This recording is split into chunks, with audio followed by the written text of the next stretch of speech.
அவங்க எல்லாரும் சேர்ந்து பல தரப்பட்ட மக்கள்லாம் சேர்ந்து ஒன்னாக கூடி எல்லாரும் முஸ்லிம்களை ரசிக்கணும், இஸ்லாத்தை அழிக்கணும் அப்படிங்கறதுக்காண்டி வர்றாங்க. நீங்க யாராவது ஒரு சிலர் மட்டும் போய் சண்டை போட்டுட்டு வந்துடாதீங்க.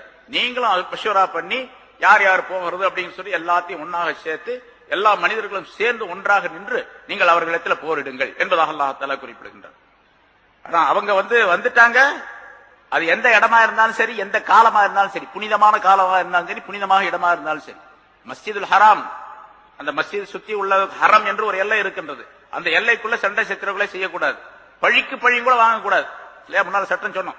சூரத்துல் பக்ராவில் அந்த ஆல இம்ரான்ல அந்த இதெல்லாம் விளக்கங்கள்லாம் சொல்லப்பட்டது உங்களுக்கு. அதாவது ஒரு மனிதன் இன்னொரு மனிதனை கொலை செய்து விடுகின்றான் அநியாயமாக, எந்த காரணமும் இல்லாம அநியாயமாக கொலை செஞ்சிடறான்.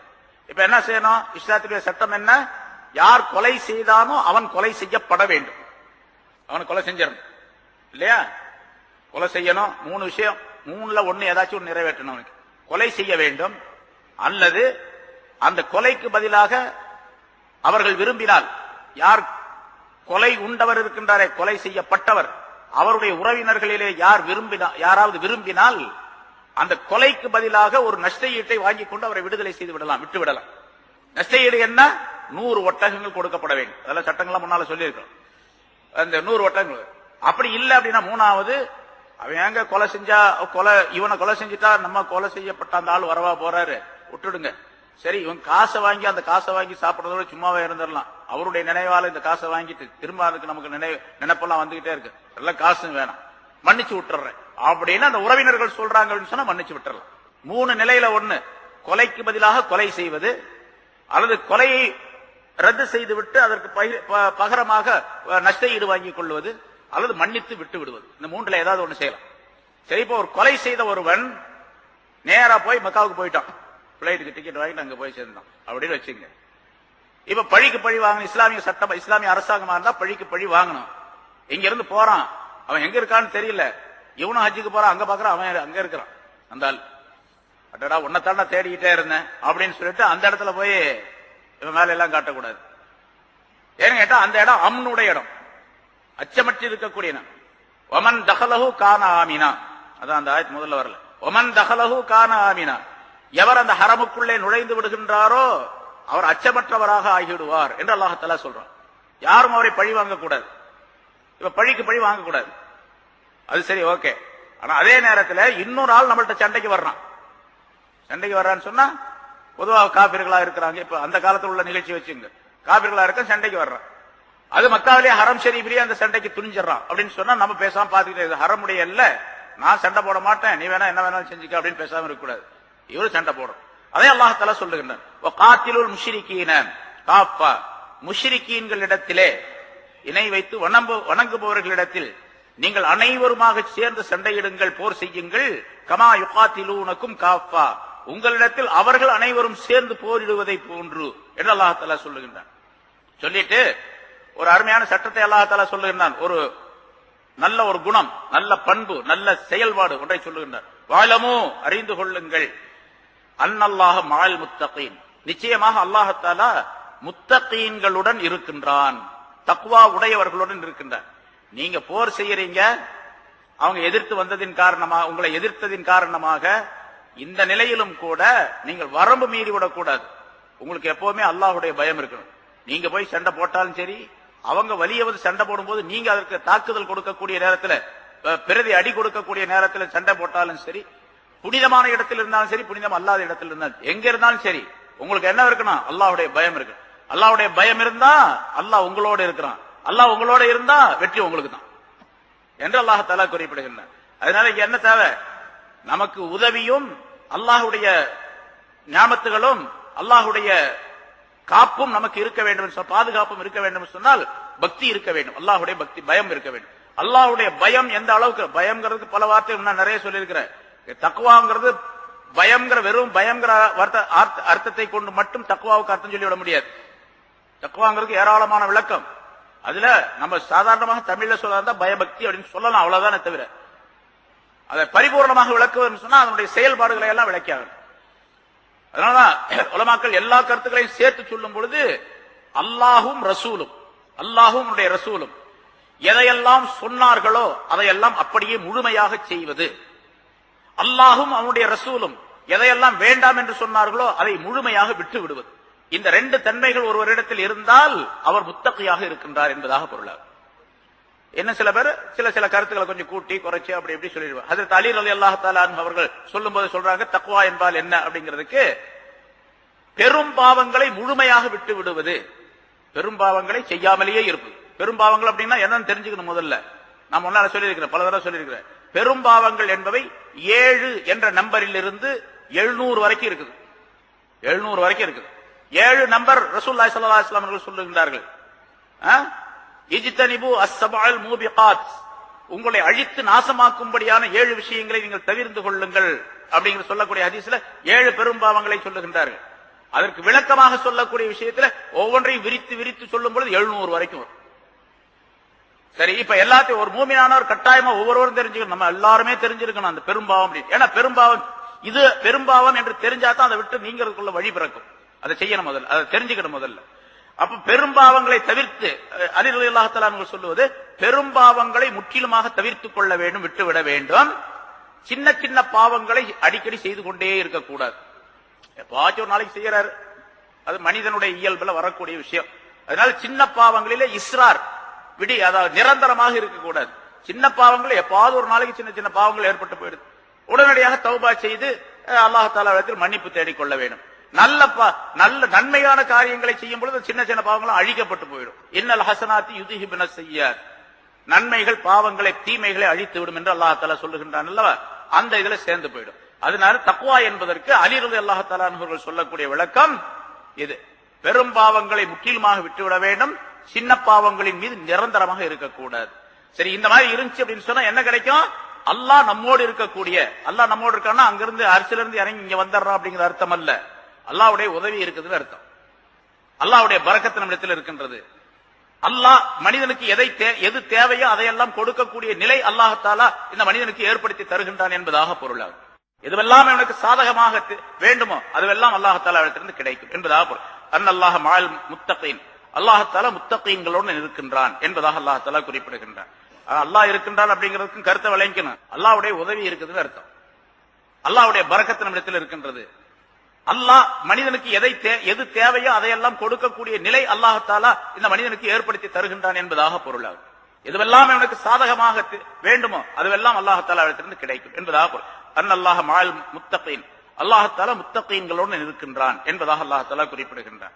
அல்லாஹ் இருக்கின்றான் அப்படிங்கிறதுக்கும் கருத்தை விளங்கிக்கணும். அல்லாஹ் நம்மோட இருக்கிறோம், தக்வா உள்ளவனா இருக்கிறோம். அல்லாஹ் எப்பவே நானும் அல்லாஹ் ஒன்னா இருந்துகிட்டே இருக்கிறோம் அப்படிங்கிற அர்த்தம் இல்ல.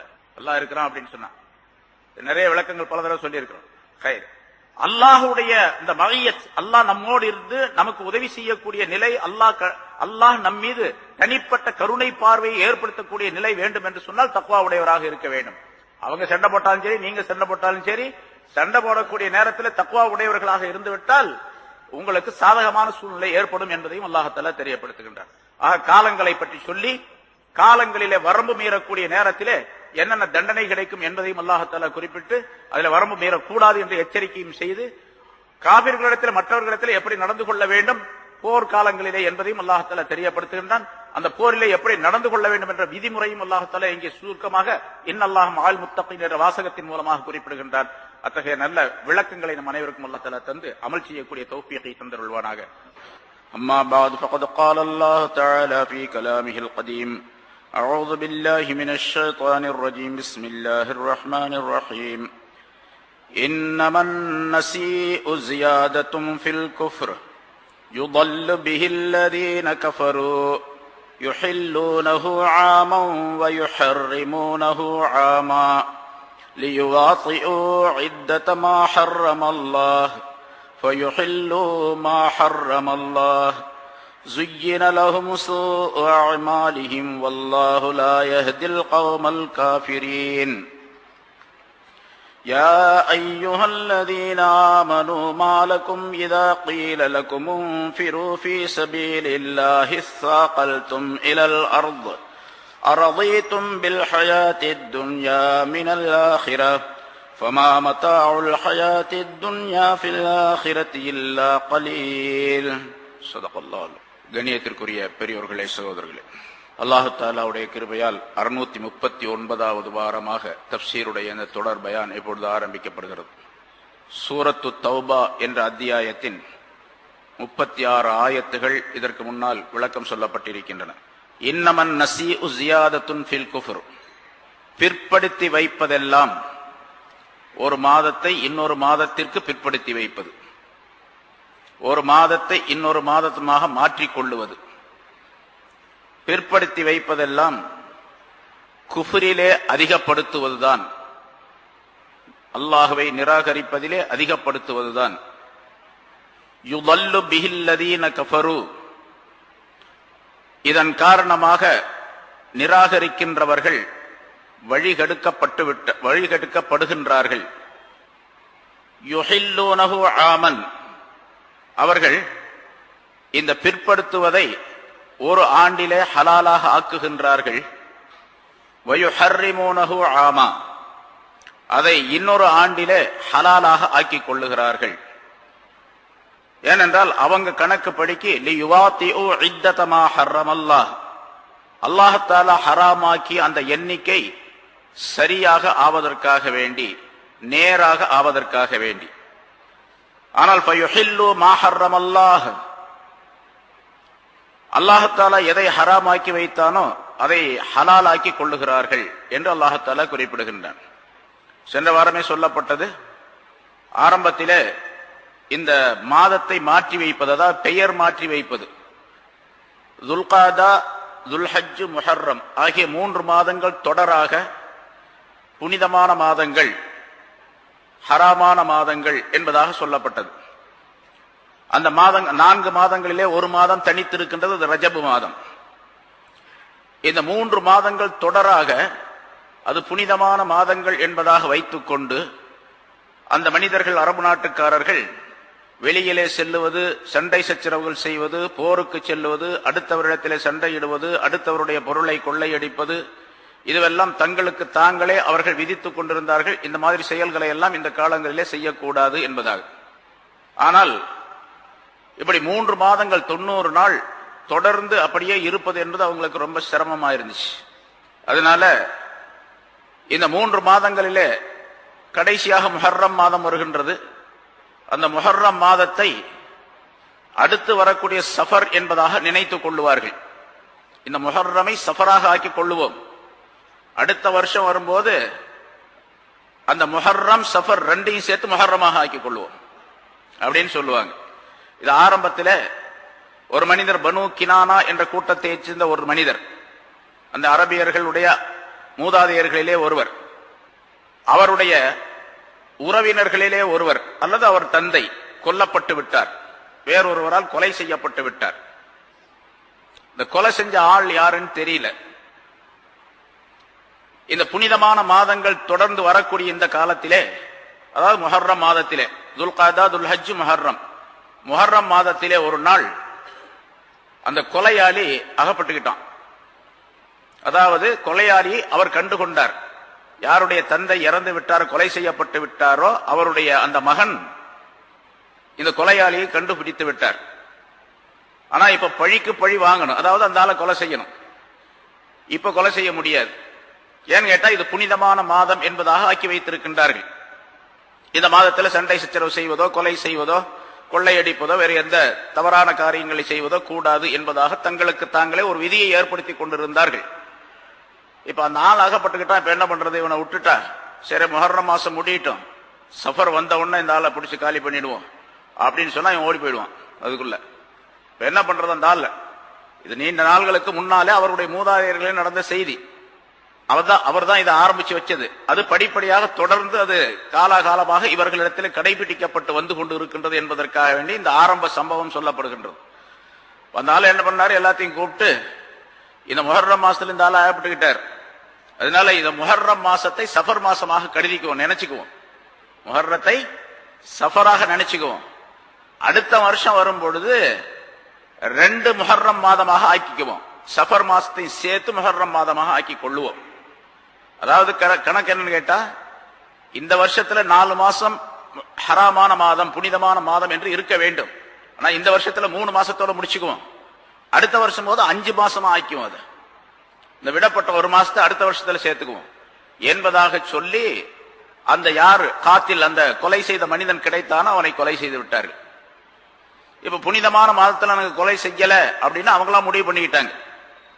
இப்படி ஒரு மாதத்தை இன்னொரு மாதத்திற்கு தள்ளி வைப்பது, ஒரு மாதத்தை இன்னொரு ஆண்டுக்கு தள்ளி வைப்பது, பிற்படுத்தி வைப்பது இவங்க செய்யக்கூடிய குஃப்ர் தான். அது அல்லாஹ் சட்டத்திலே அல்லாஹ் நிராகரிக்கக்கூடிய விஷயமே தவிர இவர்கள் உண்மையிலேயே அதை அறிவோடு செய்யவில்லை. இவர்கள் அறிவான முறையிலே செய்து விட்டோம் என்பதாக நினைத்துக் கொண்டிருக்கின்றார்கள்.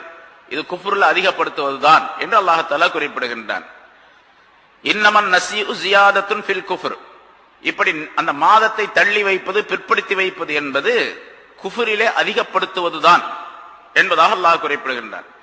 இதன் காரணமாக, இப்படி தள்ளி வைப்பதின் காரணமாக, பிற்படுத்தி வைப்பதின் காரணமாக யுதல்லு பிஹி அல்லதீன கஃபரு, நிராகரிக்கக்கூடிய இவர்கள் வழிகெடுக்கப்படுகின்றார்கள். அதை வழிகட்டவர்களாக, தவறான வழியில் செல்லக்கூடியவர்களாக ஆகிவிடுகின்றார்கள். எதனால? யுஹில்லூனஹு ஆமன், இந்த பிற்படுத்தி வைப்பதை ஒரு ஆண்டிலே ஹலால் ஆக்குகின்றார்கள். இப்ப இந்த வருஷம் அந்த முஹர்ரம் மாதத்தை ஹலாலாக ஆக்கி கொண்டார்கள். அடுத்த வருஷம் வரும் பொழுது அந்த முஹர்ரம் மாதமும் அடுத்து வரக்கூடிய சஃபர் மாதம் ரெண்டு சேர்ந்து முஹர்ரமாகவே கருதி அல்லாஹ் தஆலா எதை ஹலால் ஆக்கி வைத்தானோ அதை ஹராம் என்பதாக ஆக்கிக் கொள்ளுகிறார்கள். சஃபர் மாசம் ஹலால், ஆனா ஹராமா. வயுஹர்ரிமூனஹு ஆமன், அப்படி பிற்படுத்தி வைப்பதின் காரணமாக இன்னொரு வருஷத்தை அவர்கள் ஹராமாக ஆக்கிக் கொள்ளுகிறார்கள் என்று அல்லாஹ் தஆலா சொல்லுகிறார். ஏன்னு கேட்டா, லியுவாத்திஉ இத்தத மா ஹர்ரமல்லாஹ், அல்லாஹ் தஆலா பொதுவா வருஷத்துக்கு 4 மாசத்தை ஹராம் ஆக்கி வச்சிருக்கிறான், அதாவது புனிதமானதாக ஆக்கி வச்சிருக்கிறான். 4 மாசம் ஏதோ ஒரு 4 மாசம் ஆக்கி வேண்டியது தானே அப்படிங்கிற எண்ணத்துல லியுவாத்திஉ இத்தத மா ஹர்ரமல்லாஹ், அல்லாஹ் தஆலா ஹராமாக்கிய எண்ணிக்கை அது 4 மாசம் என்பது சரியாக வருவதற்காக வேண்டி, நேராக ஆவதற்காக வேண்டி இப்படி ஒரு வருஷத்துல ஹலால் என்று சொல்லுகின்றார்கள், இன்னொரு வருஷத்துல ஹராமாக்கி வைக்கின்றார்கள்.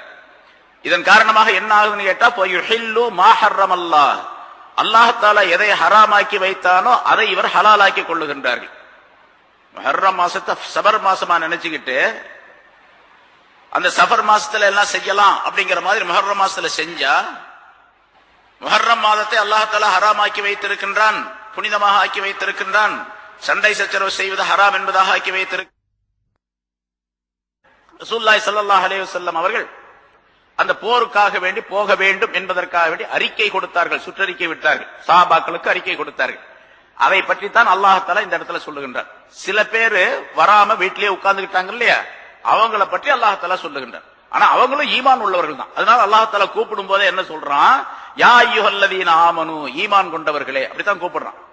ஈமான் கொண்டவர்கள் தான், அதுல எந்த சந்தேகம் கிடையாது. நான் முதல்ல சொன்ன சஹாபாக்களை பத்தி அது மாதிரி ஈமான் கொண்டவர்களே, இதா கீல லக்கும், உங்களுக்கு சொல்லப்பட்டால், இன்ஃபிரு ஃபீ சபீலில்லாஹ், அல்லாஹ்வுடைய பாதையிலே புறப்படுங்கள் என்று சொல்லப்பட்டால், இஸ்தாகல்தும் இலல் அர்தி, பூமியின் பக்கம் நீங்கள் ஒட்டி கொள்ளுகிறீர்கள். அப்படின்னா வீட்டிலேயே உட்கார்ந்துக்கிறீங்கன்னு அர்த்தம். பூமியோட ஒட்டிக்கிறீங்கன்னா என்ன அர்த்தம்? பூமியை பிடிச்சிக்கிட்டு அப்படியே வீட்டுக்குள்ளேயே உட்கார்ந்துக்கிறீங்க, எந்திரிச்சு வெளியே வர மாட்டேங்கிறீங்க, இருந்த இடத்துல இருக்கணுங்கிறீங்க, வெளியே வர மாட்டேங்கிறீங்க. அல்லாஹ்வுடைய பாதையில போங்க அப்படின்னு சொன்னா, நாங்க இங்கேயே இருந்து அல்லாஹ்வுடைய பாதையை பார்த்துக்கிட்டே இருக்கிறோம் அப்படின்னு சொல்றவங்க இல்லையா, அது மாதிரி அங்கேயே நாங்க இங்கேயே இருக்கிறோம், இருந்து பாத்துக்கிறோம் அப்படின்னு சொல்றாங்க.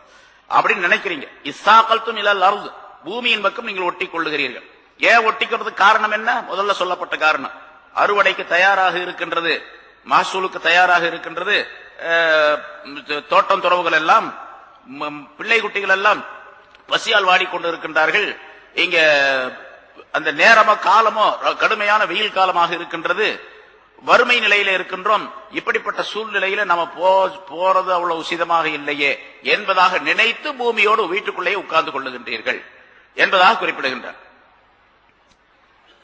சொல்லிவிட்டு அல்லாஹ் தஆலா சொல்லுகின்றான், அரலீதும் பில் ஹயாத்தித் துன்யா, இந்த உலக வாழ்க்கையை கொண்டு நீங்கள் பொருந்தி கொள்ளுகிறீர்களா? இதெல்லாம் இது மகசூல் இது கெட்டு போயிடும், அறுவடை கெட்டு போயிடும், பணம் காசு வர முடியாது, வறுமையிலே இருக்க வேண்டிய சூழ்நிலை ஏற்படும், பெஞ்சாதி பிள்ளைகளை காப்பாற்ற முடியாது, அப்படி இப்படி இதெல்லாம் துனியாவுடைய ஆசாபாசங்கள் இல்லையா? இந்த துனியாவுடைய வாழ்க்கையை கொண்டு நீங்கள் பொருந்தி கொள்ளுகின்றீர்களா? அரலீதும், நீங்கள் திருப்தி கொள்ளுகிறீர்களா, பொருந்தி கொள்ளுகிறீர்களா? பில் ஹயாத்தித் துன்யா, உலக வாழ்க்கையை கொண்டு, மினல் ஆகிரா, ஆகிரத்தை விட, ஆகிரத்திற்கு பதிலாக. மறுமைக்கு பதிலாக உலக வாழ்க்கையை நீங்கள் புரிந்து கொள்ளுகிறீர்களா? ஆனா உலக வாழ்க்கை என்ன தெரியுமா, அதையும் நீங்கள் புரிந்து கொள்ளுங்கள் என்று அல்லாஹ் சொல்லுகின்றான். ஃபமல் ஹயாத்துத் துன்யா ஃபில் ஆகிரத்தி இல்லா கலீல். மறுமையை கவனித்து உலகத்தினுடைய வாழ்க்கை அற்பமானதே தவிர வேறு பொருள் கிடையாது. அற்பமான பொருளே தவிர வேறு பொருள் இல்லை. மதாஉல் ஹயாத்தி துன்யா, உலகத்தினுடைய உலக வாழ்க்கையினுடைய இந்த மதா செல்வங்கள் பொருள்கள் ஃபில் ஆகிரத்தி மறுமையை கவனித்து மறுமைக்கு முன்னிலையிலே இல்லா கலீல், அது அற்பமானதே தவிர வேறு கிடையாது.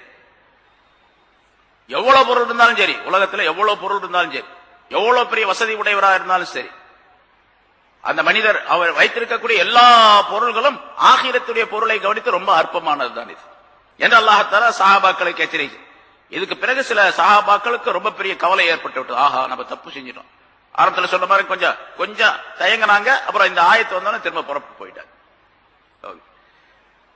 உலகத்தினுடைய வாழ்க்கை அதாவது சிரமம், எவ்வளவு சிரமப்படுகின்றோமோ அந்த அளவுக்கு தான் ஆகிரத்தில் லாபம் உண்டு. இங்க உலகத்துல எவ்வளவு கஷ்டப்படுகின்ற ஈமான் இருக்க வேண்டும், ஈமானுக்கு தகுந்த அமல்கள் இருக்க வேண்டும். அந்த அமல்களோடு ஈமானோடு அமல்களோடு வாழுகின்ற ஒரு மனிதர் உலகத்துல கஷ்டப்பட்டுக்கிட்டு இருக்காருன்னு வச்சுங்க, அந்த கஷ்டம் எவ்வளவு அதிகமாக இருக்கின்றதோ அவ்வளவு லாபம் ஆகிறது. உலகத்துல எவ்வளவு கஷ்டம் இருக்குதோ அவ்வளவு லாபம், எவ்வளவு சுகம் இருக்கின்றதோ அவ்வளவு அந்த சுகத்தினுடைய ஆகிரத்துடைய சுகம் குறைஞ்சிடும். இங்க ஒருத்தர் சாதாரணமான தரையில படுத்துங்கிறார் அப்படின்னு வச்சுங்க, அங்க ஆகிரத்துல அவருக்கு உயர்தரமான படுக்கை கொடுக்கப்படும், விரிப்பு கொடுக்கப்படும், கட்டில் மெத்தைகள் எல்லாம் கொடுக்கப்படும். இங்க மெத்தையில தூங்குறாரு, இந்த அளவுக்கு ஈமான்லாம் இருக்கு, சொர்க்கத்துக்கு தான் போவார் அவர் அப்படின்னு வச்சுங்க, அவர் சொர்க்கத்துக்கு போறார். இங்க கட்டல்ல மெத்தையில படுத்திருக்கிறதுனால அங்க அந்த அளவு குறைஞ்சு போயிடும். எந்த அளவுக்கு இங்க சுகம் இருக்கிறதோ அந்த அளவுக்கு குறைஞ்சு போயிடும். கண்டிப்பா இவர் என்னதான் அமல் செஞ்சாலும் சரி, இங்க எந்த அளவு சுகம் இருக்கின்றதோ அந்த சுகத்தினுடைய அளவு அங்கே குறைக்கப்படும். ரசூலுல்லாஹி ஸல்லல்லாஹு அலைஹி வஸல்லம் அவர்கள் இந்த ஹஜ் செய்த நேரத்திலே தங்களுடைய மனைவியர்கள் பலரையும் கூட்டி சென்றார்கள். அன்னை ஆயிஷா ரலியல்லாஹு தஆலா அன்ஹா அவர்களும் உடன் இருந்தார்கள். ஆயிஷா ரலியல்லாஹு தஆலா அன்ஹா அவர்கள் சிறு வயதுடையவர்களாக இருந்த காரணத்தினால் அவங்க நடக்கிறதுக்கு ரொம்ப பலவீனமானவர்கள். அதனால ஒரு வாகனத்தின் மீது, ஒட்டகையோ அல்ல குதிரையோ, அது அந்த வாகனத்தின் மீது ஏறி தவாப் செய்து கொண்டிருந்தார்கள். வாகனத்தில் ஏறி தவாப் செய்து கொண்டிருந்தார்கள். முடியாததின் காரணமாக ஏதோ ஒரு பிரச்சனை இருக்கலாம், அல்லது முடியாமல் இருக்கலாம், உடல் கஷ்டமா இருந்திருக்கும், அதனால வாகனத்தின் மீது ஏறி தவாப் செய்து கொண்டிருந்தார்கள். இதை பார்த்த உடனே ரசூலுல்லாஹி ஸல்லல்லாஹு அலைஹி வஸல்லம் சொன்னார்கள், முதல்ல தெரியாது ரசூலுல்லாஹ் பாக்குறாங்க, பார்க்கும்போது ஆயிஷா ஒரு வாகனத்துல ஒரு குதிரையிலயோ அல்ல ஒட்டகத்திலேயோ தவாப் செஞ்சிட்டு இருக்காங்க. ஸல்லல்லாஹு அலைஹி வஸல்லம் சொன்னார்கள், யா ஆயிஷா அஜுருக்கி அலா கத்ரி நஸபிகி, உனக்கு கிடைக்கக்கூடிய கூலி எவ்வளவு கிடைக்கும் தெரியுமா, நீ இந்த உலகத்துல எவ்வளவு கஷ்டப்படுறையோ அவ்வளவுதான் கிடைக்கும் அப்படின்னு சொன்னாங்க. நீ சுகமா இப்ப தவாப் செஞ்சுட்டு இருக்கிற, மற்றவங்க நடந்து செஞ்சுட்டு இருக்க, நடக்கிறதுக்கு கஷ்டம் தானே இதுல போட. இப்ப அந்த மாதிரி ஒரு இது இருக்குன்னு வச்சுங்க, அப்படி அதாவது நடந்து போகக்கூடிய, நடந்து தவாப் செய்யக்கூடிய சக்தி இருக்கக்கூடியவர் வாகனத்தின் மீது ஏறி தவாப் செய்யக்கூடாது, செல்லாது. நின்று தொழுவதற்கு சக்தி பெற்றவர் உட்கார்ந்து தொழக்கூடாது இல்லையா, நிக்கிறதுக்கு சக்தி இருக்குது, நிக்க முடியும் அப்படின்னு இருந்துச்சுன்னா நின்று தான் தொழுவணும், ஏன்னா நிக்கிறது பரல். அதே மாதிரி தவாப் செய்யும் போது நடந்துதான் தவாப் செய்யணும், காலால் நடந்துதான் தவாப் செய்யணும், வாகனத்துல தவாப் செய்யக்கூடாது. முடியாத ஒருவராக இருந்தால் வாகனத்துல தவாப் செய்யலாம், அல்லது அவர் யாராச்சும் தூக்கிக்கிட்டு சுத்தலாம், முடியாதவராக இருந்தால் அப்படிங்கிற சட்டம் எல்லாம் இருக்கு. இப்ப அப்படி இல்லாம ஆரம்பத்தில் இவங்க தெரியாம செஞ்சிருப்பாங்க, உடனே அது ரசூலுல்லாஹி ஸல்லல்லாஹு அலைஹி வஸல்லம் அவர்களால் சொல்லப்பட்டு அது தடை செய்யப்பட்டு இருக்கின்றது. அதனால வசதி உள்ளவர்கள், நடக்க சக்தி உள்ளவர்கள் வாகனத்தின் மீது போகக்கூடாது. அப்படியே விட்டுருந்தாங்கன்னு வச்சுங்க ரசூலுல்லாஹி ஸல்லல்லாஹு அலைஹி வஸல்லம், இப்ப எல்லாருமே என்ன பண்ணுவாங்க, தவாப் செய்யறவங்க பூரா எல்லா ஆளுக்கு ஒரு மோட்டார் பைக் எடுத்துட்டு போய் சுத்திட்டு இருப்பாங்க, யாருமே நடந்து போக மாட்டாங்க. அப்ப இதோட நெருக்கடியா போயிடும். ஸல்லல்லாஹு அலைஹி வஸல்லம் சொன்னாங்க, அஜுருக்கி அலா கத்ரி நஸபிகி, உன்னுடைய சிரமங்களுடைய அளவுக்குத்தான் உனக்கு கூலி கிடைக்கும் என்பதாக சொன்னார். அதனால உலகத்தில் எவ்வளவு சிரமப்படுகின்றோமோ அந்த அளவுக்கு ஆகிரத்தில் லாபம் உண்டு என்பதையும் அல்லாஹ் தஆலா சொன்னான். ஈமான் உள்ள நல்ல மக்களுக்கு இது நல்ல அசர் செய்யும், நல்ல வேலை செய்யும். ஆனா சஹாபாக்களுக்கு எப்படி இருந்திருக்கும், அப்ப சஹாபாக்கள் ஈமானிலே விண்மீன்களை போன்றவர்கள் என்பதாக ரசூலுல்லாஹி ஸல்லல்லாஹு அலைஹி வஸல்லம் சொல்லுகின்றார்கள், நட்சத்திரங்களை போன்றவர்கள் அப்படின்னு சொல்லிட்டு அவங்களுக்கு எவ்வளவு பெரிய அசர் செஞ்சிருக்கும். அதனால சஹாபாக்கள் பெரும்பாலானவர்கள் புறப்பட ஆரம்பிச்சாங்க. ஏன்னா துனியாவை பற்றி நிறைய ரசூலுல்லாஹி ஸல்லல்லாஹு அலைஹி வஸல்லம் சொல்லி இருக்கிறாங்க. அதையெல்லாம் தெரிந்து வைத்த சஹாபாக்கள் இந்த ஆயத்தை இறங்கிய உடனே அவர்களுக்கு இன்னும் அதிகமான பயம் ஏற்பட்டு விட்டது. மத்துன்யா ஃபில் ஆখিরা இல்லா கமா யஜாலு அஹதுக்கும் இஸ்பஹு ஹாதிஹி ஃபில் யம்மி ஃபல்யன்துர் பிமா தர்ஜா. ஒரு உதாரணம் சொல்லுகின்றார்கள் இந்த உலகத்தினுடைய வாழ்க்கைக்கு. உலகத்தினுடைய வாழ்க்கை ஆகிரத்தை கவனித்து மறுமையை கவனித்து எந்த அளவுக்கு இருக்கின்றது என்று சொன்னால், உங்களிலே ஒரு மனிதர் தன்னுடைய ஆட்காட்டி விரலை கடலுடைய நீரிலே நனைக்கட்டும். கடலுடைய நீரிலே நனைக்கட்டும். நனைச்ச பின்னால கடலுடைய நீர்ல இந்த விரலை விட்டுட்டு பிறகு எடுத்து பார்க்கட்டும் எவ்வளவு நீர் வந்திருக்கும், எவ்வளவு தண்ணி வந்திருக்கும். கடல் தண்ணியில இருந்து இந்த விரல்ல எவ்வளவு ஒட்டி இருக்கும், எவ்வளவு ஒட்டி இருக்கும். பல்யாந்தோர் பிமா தரிஞ்ச எந்த அளவுக்கு இதுல அந்த தண்ணீர் ஒட்டி கொண்டிருக்கின்றது வந்திருக்கின்றது என்பதை பார்க்கட்டும் என்பதாக சொல்லுகின்றார்கள். இவ்வளவுதான் துனியா. ஆகிரத்திலே வாழ்க்கை இது கடலை போன்றது. ஆனா இந்த விரல்ல ஒட்டி இருக்கக்கூடிய தண்ணியை போன்றதுதான் துனியாவுடைய வாழ்க்கை என்பதாக ரசூலுல்லாஹி ஸல்லல்லாஹு அலைஹி வஸல்லம் சொன்னார்கள். அதனால உலகத்துடைய அற்பமான வாழ்க்கை அப்படிங்கிறதுக்கு உதாரணமாக சொல்லி காட்டுகின்றார்கள். இல்லா கலீல், கலீல்னா கொஞ்சம்னு அர்த்தம். கொஞ்சம்னா இந்த இடத்துல அற்பமானதுன்னு அர்த்தம். ஹகீர் என்று அர்த்தமே செய்கின்றார்கள். ரொம்ப அற்பமானதை தவிர வேறு கிடையாது என்பதாக. அதனால துனியாவுடைய வாழ்க்கைக்காக வேண்டி முயற்சிக்க வேண்டும், உழைக்க வேண்டும், சம்பாதிக்க வேண்டும், நேர்மையாக ஹலாலாக சம்பாதிக்க வேண்டும், அது வேறு விஷயம். ஆனா ஒரேடியாக உலகத்தினுடைய வாழ்க்கைக்காக வேண்டியே கவலைப்பட்டுக் கொண்டிருக்க கூடாது. காலைல எந்திரிச்ச உடனே அந்த கவலை தான், சாயந்தரம் படுக்க போனா அதுக்கு அந்த கவலை தான். என்னங்க பிசினஸ்ல பெரிய பிரச்சனையா போச்சுங்க, பெரிய சிக்கல், அதனால ராத்திரி பூரா தூக்கமே இல்லை. பிசினஸ்ல சிக்கல், தூக்கமே இல்லை.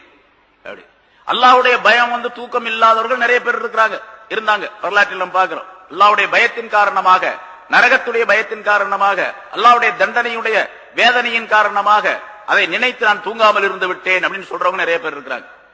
நீங்க ஏன் தூங்கல அப்படின்னு கேட்டதுக்கு, அல்லாஹ்வுடைய பயம் என்னை தூங்க விடாமல் ஆக்கி விட்டது என்பதாக சொன்னார். நீங்கள் ஏன் தூங்குவதில்லை என்று ராபியா பஷரியாவை கேட்டாங்க. அதிக நேரம் தூங்கவே மாட்டேங்கிறீங்க நீங்க அப்படின்னு. அல்லாஹ்வுடைய நெருப்பு, நரகத்தினுடைய வேதனை என் கண் முன்னால் இருக்கின்றது என்பதாக சொன்னார்.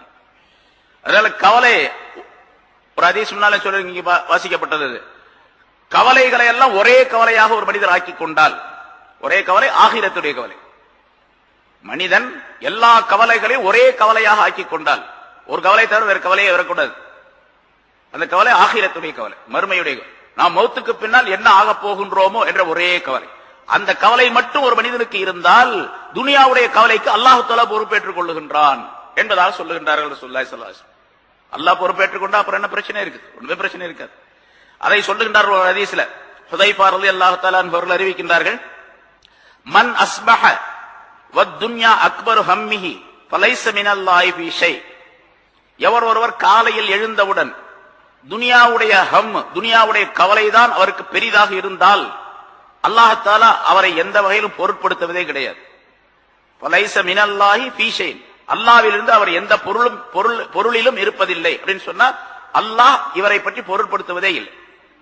காலையில் எந்திரிச்ச உடனே கவலையே, எந்திரிச்ச உடனே முழிச்ச உடனே முதல்லயே வரக்கூடிய நினைப்பு உலகத்தை பத்தி என்று இருந்தால் அல்லாஹ் தஆலா இவரை பற்றி பொருட்படுத்துவதே கிடையாது. எப்படியோ போ, எந்த இன்னொரு ஹதீஸ்ல வரும்போது, எந்த வழியிலாவது, எந்த ஓடையிலாவது, எந்த வீதியிலாவது நீ விழுந்து நாசமாகிவிடு என்று அல்லாஹ் தஆலா சொல்லுவதாக குறிப்பிடுகின்றார்கள். வமல்லம் யஹ்தம்ம லில் முஸ்லிமீன ஃபலைஸ மின்ஹும். அதே மாதிரி இன்னொரு கருத்தையும் சேர்த்து சொல்கிறார் அந்த ஹதீஸ்ல. எவர் ஒருவர் மற்ற முஸ்லிம்களுக்காக வேண்டி கவலைப்படவில்லையோ, தனக்கு மட்டுமே கவலைப்பட்டுக்கிட்டு இருக்கிறது, அடுத்த முஸ்லிம்களுக்காக வேண்டி கவலைப்படுறதே கிடையாது.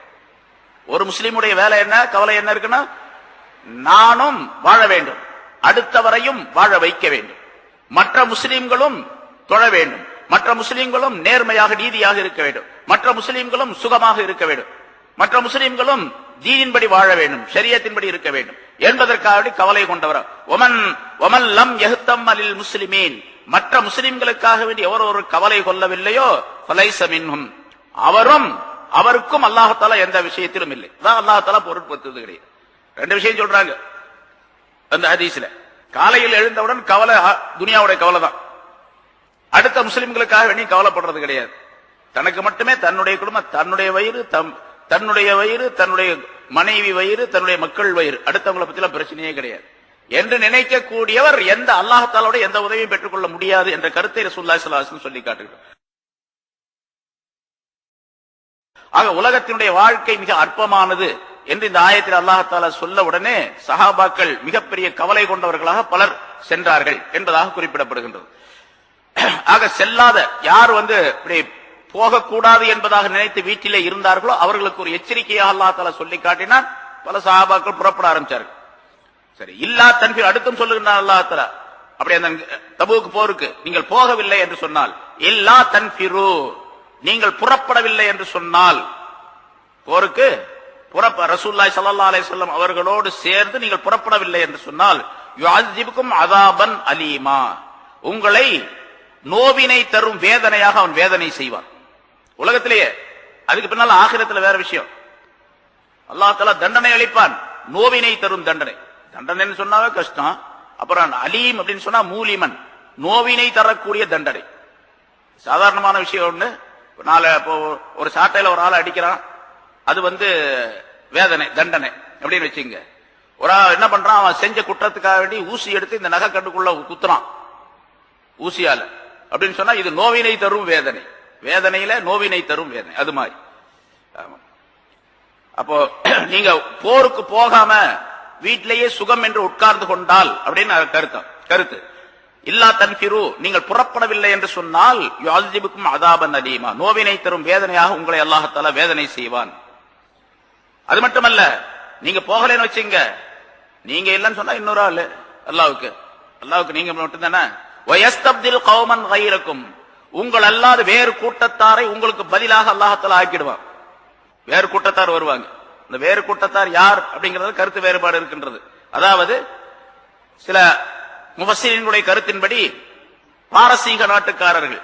ஏன்னா பாரசீக நாட்டுக்காரர்கள் இஸ்லாத்தை ஏற்றுக்கொண்ட உடனேயே அவருடைய ஈமான் மிகப்பெரிய வலிமை உடையதாகவும் உயர்ந்த அந்தஸ்துடையதாகவும் ஆக்கப்பட்டது என்பதற்கு ரசூலுல்லாஹி ஸல்லல்லாஹு அலைஹி வஸல்லம் அவர்கள் உதாரணம் சொல்லுகின்றார்கள். ஈமான் என்பது சுரையா என்று ஒரு நட்சத்திரம் இருக்கின்றது வானத்திலே. அந்த நட்சத்திரத்துக்கிட்டே ஈமான் இருந்தாலும் கூட இவர்கள் கொண்டு வந்து விடுவார்கள், அல்லது இவர்கள் அங்கே போய் எடுத்து வந்து விடுவார்கள் என்பதாக சொன்னார்கள். அதாவது ஹஜ்ரத் சல்மான் ஃபாரிசி ரலியல்லாஹு தஆலா அன்ஹு அவர்களை குறித்து ரசூலுல்லாஹி ஸல்லல்லாஹு அலைஹி வஸல்லம் சொல்லுகின்றார்கள். அவர் பாரசீக நாட்டுக்காரர். கடைசி அங்க வந்து கடைசி மதீனா ஈமான் கொண்டார். ரசூலுல்லாஹி ஸல்லல்லாஹு அலைஹி வஸல்லம் அவருடைய நெருக்கமான சஹாபியாக இருந்தார். பாரசீக நாட்டுக்காரர்கள் எப்படிப்பட்டவர்கள் என்று சொன்னால், ஈமான் வானிலே இருக்கக்கூடிய அந்த நட்சத்திரத்தின் இடத்திலே இருந்தாலும் அங்கு போயாவது அவர்கள் கொண்டு வந்து விடுவார்கள் என்பதாக சொன்னார். அதனால யஸ்தப்தில் கௌமன் கைரக்கும் உங்கள் அல்லாத வேறு சமுதாயம் என்பவர்கள் பாரசீக நாட்டுக்காரர்கள் என்பதாக. இன்னொரு அறிவிப்பின்படி, இன்னொரு சில முஃபஸ்ஸிரீன்களுடைய கருத்தின்படி அஹ்லே யமன் வாசிகள் என்பதாக சொல்லப்பட்டு இருக்கின்றது. யமன் வாசிகளும் அப்படி ஈமானிலே மிகப்பெரிய உறுதி உடையவர்களாக இருந்தார்கள். அதன் காரணமாக அப்படிப்பட்ட அந்த கௌமுகளை, மனிதர்களை, அதாவது இவங்களை எல்லாம் அழிச்சிட்டு வேற ஒரு கூட்டத்தை கொண்டு வர்றோம் அப்படிங்கிற அர்த்தம் அல்ல. இங்க நீங்க இல்லன்னு சொன்னா இன்னும் வேற மனிதர்கள் இருக்கிறாங்க, அவங்க சொன்ன உடனே செயல்படுவார்கள். அப்படிப்பட்ட கூட்டத்தை அல்லாஹ் தஆலா மாத்திடுவான் உங்களுக்கு பதிலா. அப்படி இருக்கும்போது நீங்க போகாததுனால அல்லாஹ்வுக்கு எந்த நஷ்டமும் கிடையாது. நீங்க அல்லாஹ்வுடைய பாதையில போருக்கு போகாததுனால அல்லாஹ்வுக்கு ஏதாச்சும் நஷ்டமா? வலா தலுர்ரூஹு ஷைஆ அல்லாஹ்வுக்கு நீங்கள் எந்த நஷ்டத்தையும் உண்டாக்கி விட முடியாது, எந்த இடையூறையும் உண்டாக்கி விட முடியாது. லா தலுர்ரூஹு அல்லாஹ்வுக்கோ அல்லது அல்லாஹ்வுடைய ரசூலுக்கோ, அவனுக்கு என்று இருக்கின்றது, அவனுக்குன்னு சொன்னா அல்லாஹ்வுக்குன்னு வச்சுக்கலாம், அல்லது அல்லாஹ் ரசூலுக்கு, ரசூல் ஸல்லல்லாஹு அலைஹி வஸல்லம் அவர்களுக்கு நீங்க போகாததன் காரணமாக எந்த இடையூறையும் செய்து விட முடியாது. ரசூலுல்லாஹி ஸல்லல்லாஹு அலைஹி வஸல்லம் அவர்கள் இந்த தபூக் போருக்கு போகக்கூடிய அந்த தருணத்தில், அந்த காலகட்டத்தில், அந்த நாள்களுக்குள்ள ஒரு இடத்துக்கு போனாங்க. ஒரு கூட்டத்தார் இருக்கக்கூடிய ஒரு இடத்துக்கு போனாங்க. அந்த இடத்துல சில மனிதர்கள் இருந்தார்கள். அந்த மனிதர்கள் இப்படி போருக்கு போவதை விட்டும் தங்களுடைய வீட்டிலே சுகமாக இருக்க வேண்டும் என்பதாக நினைத்துக் கொண்டு இருந்து விட்டார்கள். அவர்களை குறித்துத்தான் இந்த வாசகம் சொல்லப்பட்டு இருக்கின்றது என்பதாகவும், இந்த ஆயத்து சொல்லப்பட்டிருக்கின்றது, அருளப்பட்டிருக்கின்றது என்பதாகவும் குறிப்பிடப்படுகின்றது. அதாவது நீங்க போகாததின் காரணமாக அல்லாஹ்வுக்கு எந்த இடையூறையும் நீங்கள் ஏற்படுத்தி விட முடியாது என்று அல்லாஹ் தஆலா குறிப்பிடுகின்றான். வல்லாஹு அலா குல்லி ஷைஇன் கதீர் அல்லாஹ் தஆலா எல்லா பொருள்கள் மீதும் சக்தி பெற்றவனாக இருக்கின்றான். அதாவது உங்களை போக்கிவிட்டு நீங்கள் இல்லாமல் வேறொரு கூட்டத்தை வைத்தும் கூட வெற்றியை உண்டாக்கி விட முடியும். நீங்கள் தான் இருக்க வேண்டும் என்ற அவசியம் இல்லை. சஹாபாக்கள் இந்த நாம் போருக்கு போய் நம் மூலமாகத்தான் இந்த வெற்றி கிடைக்கின்றது என்ற நினைப்பு அவர்களுக்கு வரக்கூடாது என்பதற்காகவே அல்லாஹ் தஆலா சொல்லுகின்றார். சஹாபாக்கள் அந்த நினைப்பு வராது, இருந்தாலும் அப்படி யாராவது 1-2 பேர் நினைக்க கூடாது என்பதையும் அல்லாஹ் தஆலா முதலாவதாகவே அதை சொல்லி வைக்கின்றான். உங்கள் மூலமாகத்தான் வெற்றி ஏற்படுகின்றது என்பது கிடையாது, அல்லாஹ் தஆலாவுடைய உதவியின் காரணமாக உங்களுக்கு வெற்றி ஏற்பட்டுக் கொண்டிருக்கின்றது. நீங்கள் உங்களால் தான் வெற்றி ஏற்படுகின்றது என்று நினைக்கவே கூடாது. அதன் காரணமாக அல்லாஹ் தஆலாவுக்கு நாங்கள் உதவி செய்து கொண்டிருக்கின்றோம், தீனுக்கு உதவி செய்து கொண்டிருக்கின்றோம் என்ற நினைப்பெல்லாம் உங்களுக்கு வந்துவிடக் கூடாது என்பதையும் அல்லாஹ் தஆலா இங்கே சொல்லுகிறார். சஹாபாக்களுக்கு அந்த நிலை என்று சொன்னால், சஹாபாக்களை போன்று தீனுக்கு தியாகம் செய்தவர்கள் உலகத்தில் எந்த மனிதனும் கிடையாது. இனிமேல் கியாமத் நாள் வரைக்கும் வர முடியாது, எந்த மனிதனும் வர முடியாது. ஒட்டுமொத்தமாக சேர்ந்து பல்லாயிரக்கணக்கான மனிதர்கள் சேர்ந்து தீனுக்காக வேண்டி உழைப்பை நடத்தினாலும் கூட ஒரு சஹாபி செய்ய தியாகத்தை இந்த பல்லாயிரக்கணக்கான மக்களும் செய்ய முடியாது இல்லையா? அவர்களுக்கே இந்த நிலை என்று சொன்னால், பல்லாயிரக்கணக்கான மக்கள் சேர்ந்து தீனுக்காக நாங்கள் எப்படி செய்து விட்டோம் அப்படி செய்து விட்டோம் என்று பெருமை பேச முடியுமா? பேசக்கூடாது என்பதையும் அல்லாஹ் தஆலா தெரியப்படுத்துகின்றான். அல்லாஹ் தஆலா இங்க இல்லைன்னா இன்னொரு ஆளுங்க, அல்லாஹ் எல்லாத்துக்கும் சக்தி பெற்றவனாக இருக்கின்றான். அதனால மாற்றுவதற்கோ வேறு மனிதரை கொண்டோ அந்த தீனை வளர்ப்பதற்கு அல்லாஹ்வினால் முடியும். நீங்கள் தான் இருக்க வேண்டும் என்ற அவசியம் இல்லை. மனிதர்கள் தாங்கள் செய்யக்கூடிய தியாகங்களிலே பெருமை அடிக்க கூடாது என்பதையும் அல்லாஹ் தஆலா சொல்லி காட்டுகின்றார். ரசூலுல்லாஹி ஸல்லல்லாஹு அலைஹி வஸல்லம் சொன்னார்கள், இன்னல்லாஹ யுஅய்யிது இன்னல்லாஹ லா யுஅய்யிது ஹாதா தீன் பிரஜிலின் ஃபாஜிர். ஒரு பாவம் செய்யக்கூடிய மனிதனை கொண்டு கூட அல்லாஹ் தஆலா இந்த தீனுக்கு உதவி செய்து விடுவான். முஸ்லிமா தான் இருக்கணும்னு அவசியம் இல்ல, முஸ்லிம் அல்லாதவர்களை கொண்டும் கூட அல்லாஹ் தஆலா இந்த தீனுக்கு உதவி செய்வான். எத்தனையோ நிகழ்ச்சிகள் நம்ம பார்க்கிறோம், உலகத்தில் எத்தனையோ நிகழ்ச்சிகள் பார்க்கிறோம். அடுத்தவரை கொண்டு எத்தனையோ உதவிகள் இந்த தீனுக்கு வந்து கொண்டு இருக்கின்றன, அதை பார்க்கிறோம். எத்தனையோ பேர் முஸ்லிம் ஆவதற்கு காரணமாக இருப்பவர்கள் முஸ்லிம்கள் அல்ல, முஸ்லிம் அல்லாதவர்கள். முஸ்லிம்கள் அல்லாதவர்களின் காரணமாக மற்றவர்கள் இஸ்லாத்துக்கு வந்து விடுகின்றார்கள். இதுவும் அல்லாஹ் தஆலா செய்யக்கூடிய வேலை. அதனால பெருமை அடிக்க கூடாது, நீங்கள் தான் இந்த தீனை காப்பாற்றுகிறீர்கள் என்பதாக நினைக்க கூடாது என்ற கருத்தை அல்லாஹ் தஆலா சொல்லுகின்றார். ஆனா அப்படி செஞ்சாச்சு போகாவிட்டால் தண்டனை, கடுமையான தண்டனை இருக்கின்றது என்பதை விளங்கிக்கொள். நீங்க போகாவிட்டா வேறொரு கூட்டத்தை வேறொரு மனிதை அல்லாஹ் தஆலா உண்டாக்குவார் அப்படின்னு சொன்னா சரி பரவாயில்ல, உண்டாக்கிட்டோம், அதனால பரவாயில்ல, நம்ம பாட்டுக்கிறோம். நீங்க சும்மா உங்களுக்கு தண்டனை உண்டு. அதுதான் மேல சொன்ன அல்லாஹ் தஆலா, இல்லா தன்ஃபிரு யுஅஸிபுக்கும் அஸாபன் அலீமா. நீங்கள் புறப்படவில்லை என்றால் அல்லாஹ்வுடைய பாதையிலே உங்களை நோவினை தரும் வேதனையாக அல்லாஹ் தஆலா வேதனை செய்வான் என்பதாக சொல்லி காட்டுகின்றான். இல்லா தன்சுரு, அல்லாஹ் தஆலா அவனே நாடித்தான் ரசூலுல்லாஹி ஸல்லல்லாஹு அலைஹி வஸல்லம் அவர்களுக்கு, அதாவது தன்னுடைய நபிக்கும் சஹாபாக்களும் உதவி செய்து கொண்டிருக்கின்றார். நீங்க அந்த உதவி செய்யல. அதற்கு இன்னொரு உதாரணத்தையும் அல்லாஹ் தஆலா சொல்லி காட்டுகின்றான்.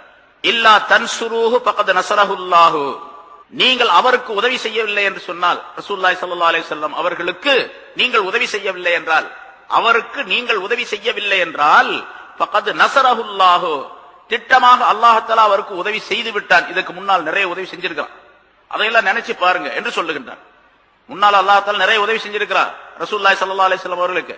அந்த உதவிகள் என்னென்ன உதவிகளை எல்லாம் அல்லாஹ் செய்திருக்கின்றான் என்று நினைத்து பார்த்து, நம்ம செஞ்சாதான் உதவி செஞ்சாதான் ரசூல் ஸல்லல்லாஹு அலைஹி வஸல்லம் அவர்கள் வேலை செய்ய முடியும், தப்லீக் செய்ய முடியும், இல்லனா செய்ய முடியாது அப்படின்லாம் நீங்க நினைக்காதீங்க.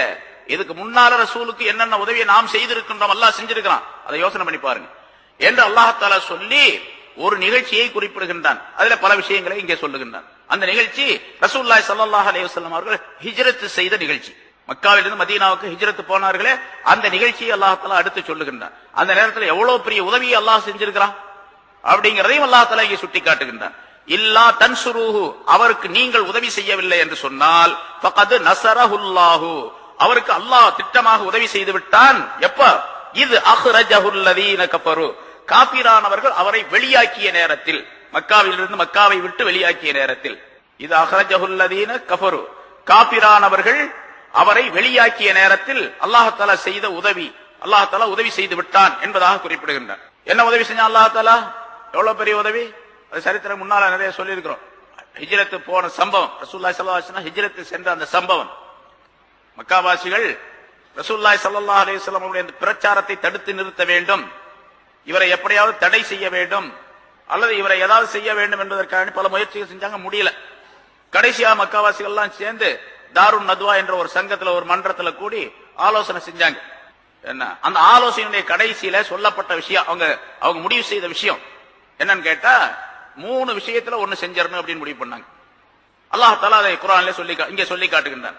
இல்ல, அது வேற ஒரு இடத்துல அல்லாஹ் தஆலா சொல்றான். வ இது யம்குரு பிகல்லதீன கஃபரு லியுஸ்பிதூக அவ் யக்துலூக அவ் யுக்ரிஜூக வ யம்குரூன வ யம்குருல்லாஹ் என்ற ஒரு ஆயத் அல்லாஹ் தஆலா அருளுகின்றார், சொல்லி காட்டுகின்றார். வ இது யம்குரு பிகல்லதீன கஃபரு, காபிரானவர்கள் உமக்காக வேண்டி சூழ்ச்சி செய்த நேரத்தை நினைவு கூர்ந்து பார்ப்பீராக. என்ன சூழ்ச்சி செஞ்சாங்க? லியுஸ்பிதூக, உம்மை அவர்கள் ஒரு வீட்டிலே தடுத்து நிறுத்தி வைக்க வேண்டும் என்று வீட்டுல ஹவுஸ் அரெஸ்ட் செஞ்சிடணும். அவரை ஒரு வீட்டுக்குள்ள போட்டு பூட்டி வச்சிடணும், வெளியே வராம அப்படின்னு சொன்னாங்க. அப்படின்னு முடிவு பண்ணாங்க. உம்மை அவர்கள் தடுத்து நிறுத்தி விட வேண்டும், ஒரு வீட்டுக்குள்ளே அடைத்து வைத்து விட வேண்டும் என்பதற்காக வேண்டி, அவ் யக்துலூக அல்லது உம்மை கொலை செய்து விட வேண்டும் என்றும், அவ் யுஹ்ரிஜூக அல்லது உம்மை நாடு கடத்தி விட வேண்டும் என்றும். மூணு அபிப்பிராயங்கள் வந்துச்சுங்க. மூணு அபிப்பிராயம். கடைசியில இந்த மூணுல அவரெல்லாம் அடைச்சு வச்சா அவங்க ஆதரவாளர்கள் சும்மா இருக்க மாட்டாங்க, எல்லாம் கதவெல்லாம் உடைச்சு வெளியே கொண்டு வந்துருவாங்க. அதனால அது சரியா வராது. நாடு கடத்தினா நம்ம நாட்டில் இருக்கிறத பார்த்தா அங்க வேற போய் பிரச்சாரம் செய்வார், அங்க இருக்கிறவங்களும் அப்புறம் முஸ்லீம் ஆயிடுவாங்க, அதுவும் சரியா வராது. அதனால கத்தல் செய்யறதான் கொலை செய்யறதான் கடைசி முடிவு அப்படின்னு அபூ ஜஹல் சொன்னதை ஆமோதித்தார்கள், ஒப்புக்கொண்டார்கள். அந்த கூட்டத்தில் சைத்தான் ஒரு பெரிய ஷைக் மாதிரி பெரிய தாடி வச்சு தலப்பா கட்டிலாம் உட்கார்ந்து இருந்தான். அந்த சைத்தான் யாரு, நீங்க யாருன்னு கேட்டாங்க. மனித வடிவத்தில் வந்திருக்கிறான். நீங்க யாருன்னு கேட்டாங்க. அங்க இருந்தவங்க அபூ ஜஹல் கேட்டான், நான் ஷெய்க் நஜித் தேசத்துடைய ஷெய்க் அப்படின்னு சொன்னார். நஜித் நாட்டிலிருந்து மக்காவுக்கு பக்கத்தில் நஜித் என்று ஒரு ஊர் இருக்குது, இப்போ இருக்குது. அந்த நஜித் ஊர்ல இருந்து வந்த பெரியவர் நான் அப்படின்னு சொல்லி சொன்னான். அதனால யாராவது சைத்தா வேலை செஞ்சாங்கன்னு சொன்னா அவருக்கு ஷெய்க் நஜித்னு சொல்றது இவர் ஷெய்க் நஜித் இவர் அப்படின்னு சொல்லுவாங்க. அது மாதிரி நஜித்ல இருந்து நான் வந்திருக்கிறேன், நீங்க இந்த மாதிரி முகமது ஸல்லல்லாஹு அலைஹி வஸல்லம் அவர்களை பத்தி என்னென்ன அபிப்பிராயம் ஆலோசனை செய்யறதா கேள்விப்பட்டேன், என்னுடைய அபிப்பிராயத்தையும் தெரிவிக்கலான்னு வந்தேன் அப்படின்னு. அப்படியே நல்லது. அப்ப அபூ ஜஹல் சொன்னா, நீ கத்தல் செய்யறதுதான் நல்லது, அதான் முடிவு அப்படின்னு சொன்ன உடனே இந்த ஷெய்க் நஜித் சொன்னாரு, கரெக்டான விஷயம், இது தவிர வேற எதையும் நீங்க எடுக்காதீங்க, இதுதான் சரி, அவர் சொன்னதான் சரி அப்படின்னு சொல்லிட்டு அவருக்கு ஆதரவு தெரிவிச்சார் இந்த ஷெய்க் நஜித். அப்புறம் வந்துட்டார். பிறகு அந்த முடிவின்படி ரசூலுல்லாஹி ஸல்லல்லாஹு அலைஹி வஸல்லம் அவர்கள் வீட்டுல தங்கி இருந்தாங்க. ஹஜ்ரத் அலி ரலியல்லாஹு தஆலா அவர்களும் அந்த நேரத்தில் அந்த வீட்டுல தங்கி இருந்தாங்க.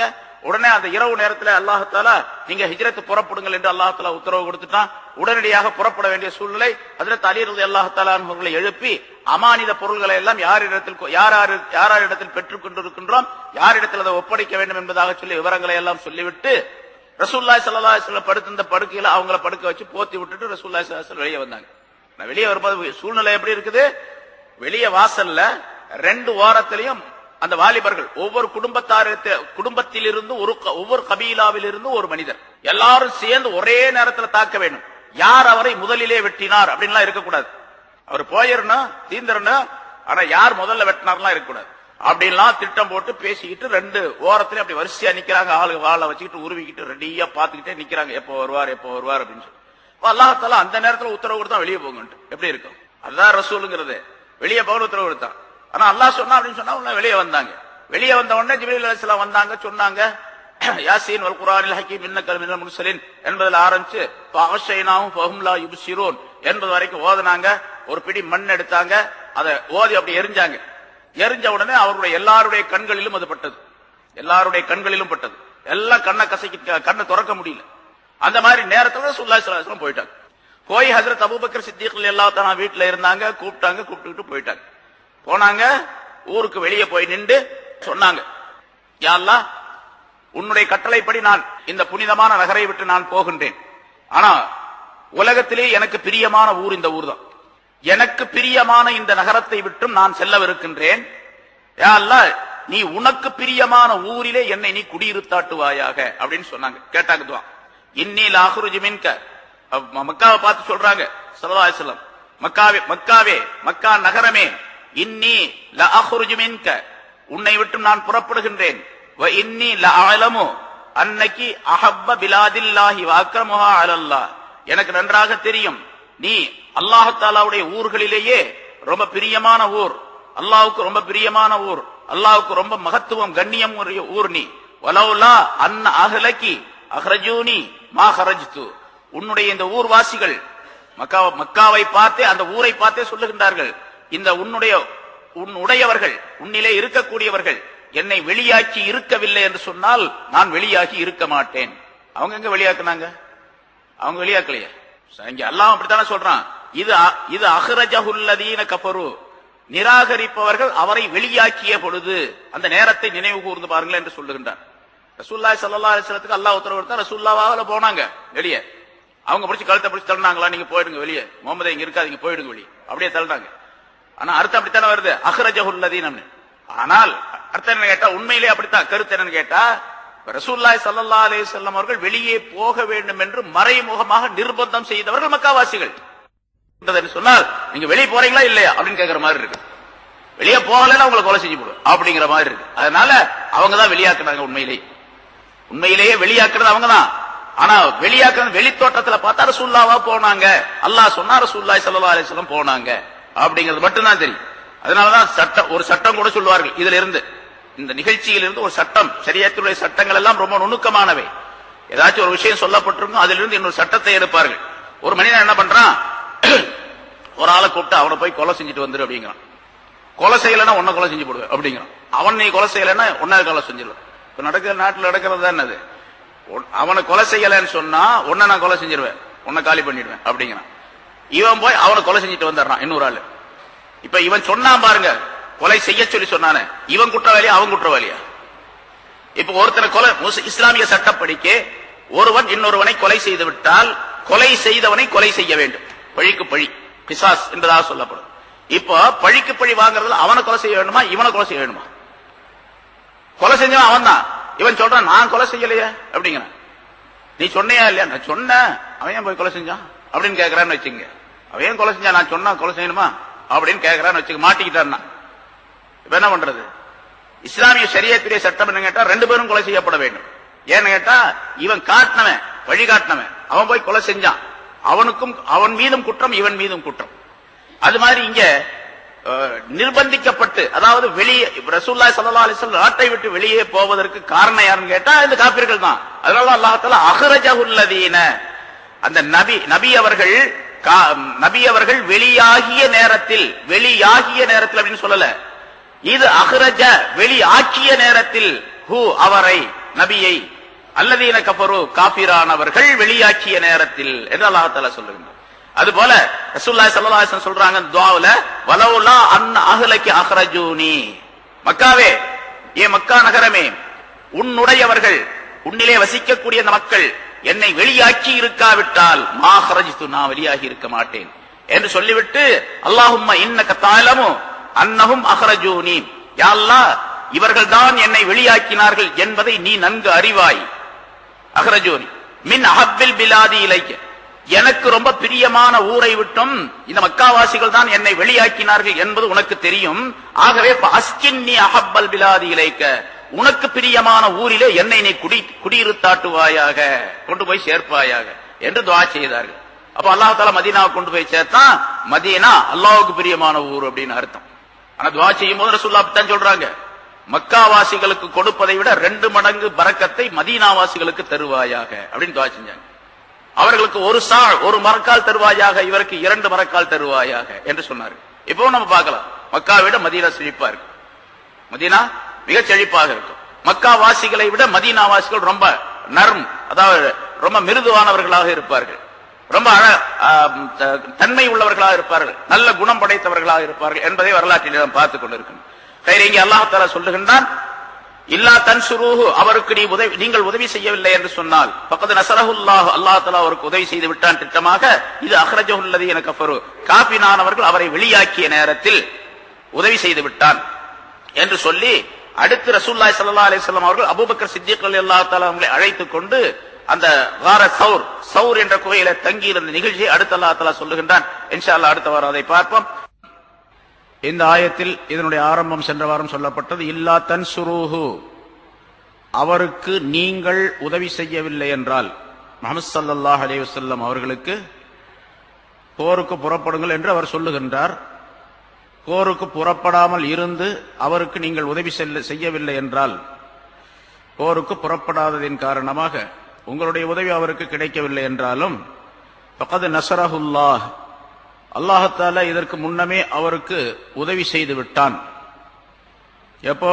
இது அஹ்ரஜஹுல்லதீன கஃபரு, நிராகரிப்பவர்கள் காபிர்கள் அவரை வெளியாக்கிய நேரத்தில், மக்காவை விட்டும் வெளியாக்கிய நேரத்தில். சென்ற வாரம் அதற்குரிய விளக்கங்கள் சொல்லப்பட்டன. அதாவது ஹிஜ்ரத்துடைய சம்பவத்தை அல்லாஹ் தஆலா இதிலே குறிப்பிடுகின்றான். வைதி யம்குரு பிகல்லதீன கஃபரு லியுஸ்பிதூக அவ் யக்துலூக அவ் யக்ருஜூக என்ற ஒரு ஆயத்தின் மூலமாக அல்லாஹ் தஆலா அந்த மக்காவாசிகள் ரசூலுல்லாஹி ஸல்லல்லாஹு அலைஹி வஸல்லம் அவருடைய இந்த பிரச்சாரத்தை தடுத்து நிறுத்திவிட வேண்டும் என்பதற்காக வேண்டி பல்வேறு வகைகளிலே முயற்சித்தார்கள் 13 ஆண்டுகளாக. ஆனால் முடியவில்லை. கடைசியாக ஒரு மீட்டிங் அவர்கள் போட்டது தாருன் நதுவா என்ற ஒரு மன்றத்திலே. அதில் 3 முடிவுகளை செய்தார்கள். 3 முடிவுகளில் ஏதாவது ஒன்றை செய்ய வேண்டும் என்பதாக. அவரை வீட்டுக்குள்ளே சிறை வைத்து விட வேண்டும், அல்லது அவரை கொலை செய்து விட வேண்டும், அல்லது நாடு கடத்தி விட வேண்டும். இந்த 3 விஷயங்களிலே ஏதாவது ஒன்றை செய்ய வேண்டும் என்பதாக முடிவெடுத்தார்கள். ஆனால் கடைசியாக அபூ ஜஹல் சொன்னான், கொலை செய்வதுதான் உத்தமமானது என்பதாக சொல்லி முடிவு செய்யப்பட்டது. ஆனால் யாராவது ஓரிருவர் சென்று கொலை செய்யக்கூடாது. நம்முடைய மக்காவில் இருக்கக்கூடிய கபீலாக்களில் குடும்பத்தார்களிலே ஒரு குடும்பத்தில் ஒரு வீரர், ஒரு வாலிபர் வர வேண்டும். எல்லோருமாக சேர்ந்து ஒரே நேரத்தில் அவரை கத்தல் செய்ய வேண்டும். அது அவர் காலை நேரத்தில், அதிகாலை நேரத்திலே வெளியே வருவார் வீட்டிலிருந்து. அந்த நேரத்தில் எல்லோருமாக சேர்ந்து அவரை தீர்த்து விட வேண்டும் என்று முடிவெடுத்தார்கள். அதன்படி ரசூலுல்லாஹி ஸல்லல்லாஹு அலைஹி வஸல்லம் தங்கி இருந்த வீட்டிற்கு வெளியே இவர்கள் நின்று கொண்டார்கள். இரவு முழுவதும் விழித்துக் கொண்டிருக்கின்றார்கள். நடு நிசி நேரத்திலே அல்லாஹ் தஆலா உத்தரவு கொடுத்தான் வெளியே போக சொல்லி. 2 வருஷமா நிக்கிறாங்க, கையில கத்தி வச்சுக்கிட்டு ரெடியா பார்த்துக்கிட்டே இருக்கிறாங்க. வெளியே போக சொல்லி அல்லாஹ் தஆலா உத்தரவு கொடுத்தான். அல்லாஹ் போக சொன்னா போக வேண்டியதுதான். அப்புறம் அதுக்கு தடையெல்லாம் கிடையாது, எதையும் எதிர்பார்க்க வேண்டியதில்லை. அந்த வீட்டுக்குள்ளே இருந்தவர் இன்னொருத்தர் ஹஜ்ரத் அலி ரலியல்லாஹு தஆலா அன்ஹு. சம்பவம் நீளமானது சொல்லி இருக்கிறோம் முன்னாலே. அலி ரலியல்லாஹு தஆலா அன்ஹு அவர்களிடத்தில் ரசூலுல்லாஹி ஸல்லல்லாஹு அலைஹி வஸல்லம் அமானித பொருள்களை எல்லாம் சொல்லி இன்னின்னாருக்கு கொடுக்க வேண்டும், கொடுத்து விட்டு நீங்க வந்துடுங்க அப்படின்னு சொல்லிட்டு வெளியானாங்க. சூரை யாசீன்ல ஆரம்பத்திலிருந்து வஹும் லா யுப்சிரூன் என்ற அந்த ஆயத்து வரைக்கும் ஓதி ஒரு பிடி மண்ணை எடுத்து அவர்களை நோக்கி எறிந்தார்கள். அது எல்லாருடைய கண்களிலும் வாய்களிலும் பட்டது. ரசூலுல்லாஹி ஸல்லல்லாஹு அலைஹி வஸல்லம் அங்கிருந்து வெளியே வந்துட்டாங்க. அவங்க அங்கதான் நிக்கிறாங்க, கண்ணை கசக்கிட்டு நிக்கிறாங்க. ஸல்லல்லாஹு அலைஹி வஸல்லம் வந்துட்டாங்க. வந்தவர்கள் அபூபக்கர் சித்திக் ரலியல்லாஹு தஆலா அன்ஹு அவர்களை கூப்பிட்டு கொண்டு மக்காவை விட்டு வெளியே வந்தார்கள். சென்ற வாரம் அந்த விளக்கங்கள்லாம் சொல்லப்பட்டது. இப்ப அல்லாஹ் தஆலா சொல்றான், இது அஹ்ரஜஹுல்லதீன கஃபரு, காஃபிரானவர்கள் அவரை வெளிப்படுத்திய நேரத்தில், வெளியாக்கிய நேரத்தில் என்று குறிப்பிடுகின்றான். அவங்கள வெளியாக்குனாங்க. ரசூலுல்லாஹி ஸல்லல்லாஹு அலைஹி வஸல்லம் அல்லாஹ்வுடைய உத்தரவுப்படி வெளியே போனாங்க, தானா போனாங்க. இப்ப இது ஹரஜ அப்படின்னு சொல்லணும். இது அஹ்ரஜ, வெளிப்படுத்திய நேரத்தில் என்று அல்லாஹ் தஆலா சொல்லுகின்றான். ரசூலுல்லாஹி ஸல்லல்லாஹு அலைஹி வஸல்லம் அவர்களுக்கு பிறந்த மண்ணை விட்டு போறதுக்கு பிரியம் கிடையாது, மக்காவை விட்டு போறதுக்கு பிரியம் கிடையாது. அதனாலதான் ரசூலுல்லாஹி ஸல்லல்லாஹு அலைஹி வஸல்லம் இப்படி துஆ செய்தார்கள். ஏ மக்காவே, இந்த உலகத்தில் உள்ள எல்லா ஊர்களை விட நீதான் எனக்கு ரொம்ப பிரியமான. என்னுடைய கவுமுகள் மட்டும் என்னை வெளியாக்கி இருக்காவிட்டால், ஏன்னா அவருடைய நிர்பந்தத்தின் காரணமாகத்தான் இப்ப வெளியே போறது. ஒரு வகையில அந்த ரங்கத்துல ஹகீகத்துல உண்மையில பார்த்தா அவங்க தான் வெளியாக்குனாங்க அப்படின்னு வரும். அவங்க தான் வெளிப்படுத்தினார்கள் ரசூலுல்லாஹி ஸல்லல்லாஹு அலைஹி வஸல்லம் அவர்கள். என்னுடைய கவுமுகள் என்னை வெளியாக்கி இருக்காவிட்டால் நான் உன்னை விட்டு போக மாட்டேன் என்பதாக சொன்னார். அதை அல்லாஹ் தஆலா இங்கே சுட்டி காட்டுகிறார். இது அஹ்ரஜஹுல்லதீன கஃபரு, காஃபிரானவர்கள் அவரை வெளிப்படுத்திய நேரத்தில் அல்லாஹ் உதவி செய்தான். என்ன உதவி செய்தான்? சானியஸ்னைனி இதுஹுமா ஃபில் கார், அந்த குகையிலே, சௌர் என்ற அந்த குகையிலே அவ்விருவரும் இருந்த நேரத்தில் இருவரில் ஒருவராக அவர் இருந்த நேரத்தில் அவருக்கு அல்லாஹ் தஆலா உதவி செய்தான் என்பதாக குறிப்பிடுகின்றார். இங்க வரலாறு நமக்கு தெரியும், இருந்தாலும் சுருக்கமாக அதை நாம் விளங்கிக் கொள்ள வேண்டும். இந்த இடத்துல தஃப்சீர்கள்ல அந்த ரசூலுல்லாஹி ஸல்லல்லாஹு அலைஹி வஸல்லம் புறப்பட்டு சென்ற அந்த வரலாறு மிக விரிவாக எழுதப்படுகின்றது பல தஃப்சீர்களிலே. ரசூலுல்லாஹி ஸல்லல்லாஹு அலைஹி வஸல்லம் அவர்கள் அபூபக்கர் சித்திக் ரலியல்லாஹு தஆலா வீட்டுக்கு வந்தாங்க. அபூபக்கர் சித்திக் ரலியல்லாஹு தஆலா எப்பொழுதுமே ரெடியா இருந்தாங்க. எப்போ நம்ம ஹிஜ்ரத் செய்ய வேண்டிய ஒரு சூழ்நிலை ஏற்படும், அல்லாஹ்வுடைய உத்தரவை எதிர்பார்த்து கொண்டிருக்கின்றேன் என்பதாக சொன்னார்களோ அந்த நேரத்திலிருந்து தயாரா இருந்தாங்க. அபூபக்கர் சித்திக் ரலியல்லாஹு தஆலா வீட்டுக்கு வந்து புறப்படுங்கள் என்பதாக சொன்னார்கள். புறப்படுவதற்கு தயாராகிவிட்டார். அவர் தன்னிடத்தில் இருந்த எல்லா பொருள்களையும் எடுத்துக்கொண்டார். ஹஜ்ரத் அபூபக்கர் சித்திக் ரலியல்லாஹு தஆலா அவர்களிடத்தில் இருந்த 6000 திருகங்கள் இருந்தன. ஒரு திருகத்தை கூட வீட்டில் வைக்கல. தன்னுடைய பிள்ளைக்கு வேணும், அவங்களுடைய தகப்பனார் இருக்கிறாரு அபூ குஹாஃபா, யாருக்கும் வைக்கல. அத்தனை பொருள்களையும் அப்படியே மூட்டை கட்டி எடுத்துக்கொண்டார், 6000 திருகங்களை. சரி, சாப்பாட்டுக்காக வேண்டி அங்கே ரொட்டி கிட்டி ஏதோ இருந்தது, இருக்கக்கூடிய பொருள் இருந்தது கொஞ்சம். அதை ஒரு பாத்திரத்திலேயோ அல்லது துணியில போட்டு கட்டினாங்க, ஒரு பையில போட்டு.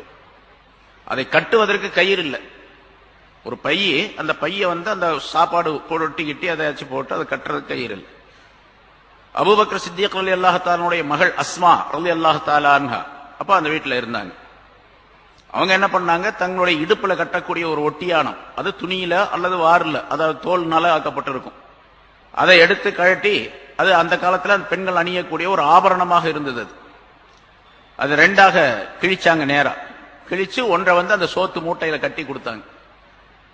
அதனால அவர்களுக்கு ஒரு சிறப்பு பெயரும் சரித்திரத்தில் குறிப்பிடப்பட்டது. ஜாத்துன் நிதாக்கைன், நிதாக் என்று சொன்னால் ஒட்டியான இடுப்புல கட்டக்கூடிய அந்த பொருளுக்கு சொல்லப்படுது. அஸ்மா ரலியல்லாஹு தஆலா அன்ஹா அவர்கள் அந்த ஒரு நிதாக், ஒரு ஒட்டியானத்தை ரெண்டாக கிழித்து தன்னுடைய இடுப்பிலே ஒன்றை கட்டிக்கொண்டார், இன்னொன்றை சோத்துக்கு கட்டி கொடுத்தார், மூட்டைக்கு.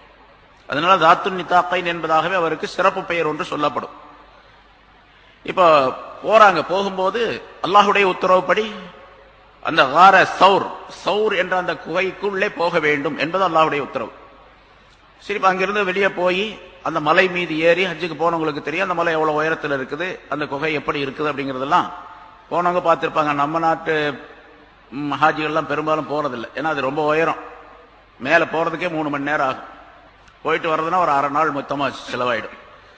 அதனால ஏறக்கூடிய சக்தி உள்ளவங்க தான், வாலிபர்கள் தான் ஏற முடியும், வயசானவங்கலாம் ஏற முடியாது, ரொம்ப உயரமா இருக்கும்.